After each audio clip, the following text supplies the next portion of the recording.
Binigyan daw ng baril at pinilit ng Maute Group ang ilang batang lalaki sa Marawi City na lumaban sa tropa ng gobyerno. Kabilang yan sa mga nasaksihan ng 8 magkakapatid na sumuong sa hirap para makalikas mula sa bakbakan. Mula sa Cotabato City, nakatutuklay si JP Soriano. JP. At Mel, dito nga sa ARMM sa Cotabato City, dinadala ang mga nakaligtas sa bakbakan sa Marawi at baon nga nila ang mga kwento ng kanilang dinanas sa gitna ng bakbakan. Taga Marawi City ang 8 magkakapatid na ito nang inabutan namin dito sa Cotabato City.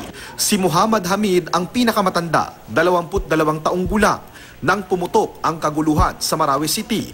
Nasa loob daw silang magkakapatid ng bahay. Nasa ibang probinsya raw noon ang mga magulang nila. Nakunan ni Hamid ang mga unang bugso ng putukan. 2 gabi raw silang nagkulong ng bahay. Nagkalat daw ang sundalo sa labas ng bahay nila at walang hinto ang putukan.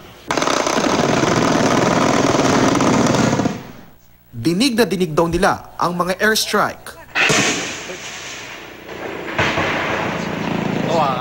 Yung mga airstrike po, binobombahan nila yung mga bahay po.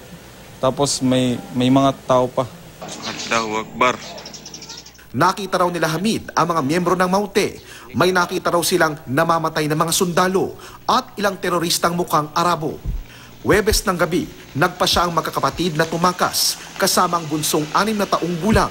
Sinisigawan na po, tumatakbo pa yung iba, wala na pong mga tsinelas, kahit takbo lang po ng takbo. Magsilikas na kaya parating na po yung mga ISIS or Maute Group. Pagdating daw nila sa highway, may nakita siyang motor. Mula ito sa kanyang tsuhin at isinakay niya rito ang mga kapatid. Pero pagdating sa military checkpoint, naalala niyang di niya dala ang ID nila. Kaya binalikan niya itong mag-isa at binilinan ang mga kapatid na kung di na siya dumating, pumunta na sila sa lola nila sa Cotabato. Tumakbo lang po kami hanggang umabot po kami sa highway. Umiyak lang po sila. 3 po yung karga ko, patakbo na kami. Hanggang yung nakuha na namin yung motor, sinakay ko po sila. Nakuha ni Hamid ang mga ID nila. Nakatakas sila ng Marawi nung gabing yun. Salamat ate, salamat kuya, salamat.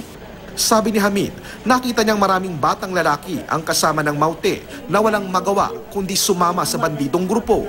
Ang ginagawa po kasi ng mga Maute, kung sino pong nakikita nilang mga sibilyan, binibigyan po nila ng mga armas. Binibigyan po ng armas para lumaban. Kung hindi ka po lalaban, papatayin ka nila. Sa tantya ng ARMM, may mahigit 2,000 residente pa ang nasa loob ng Marawi City ngayon. Aabot na rin daw sa mahigit 176,000 na individual ang naapektuhan ng gulo sa Marawi City o yung internally displaced persons o IDPs. Katumbas ito ng mahigit 35,000 na pamilyang kapos at naghihikaos ngayon sa kanilang buhay. At Mel, kabilang nga ang mga kapatid ni Hamid sa mga libo-libong mag-aaral na hindi makakapasok o marahil hindi makakapasok sa darating na pasukan dahil nga sa kaguluhan sa Marawi. At yan muna ang latest. Balik muna sa iyo, Mel. Maraming salamat sa iyo, JP Soriano.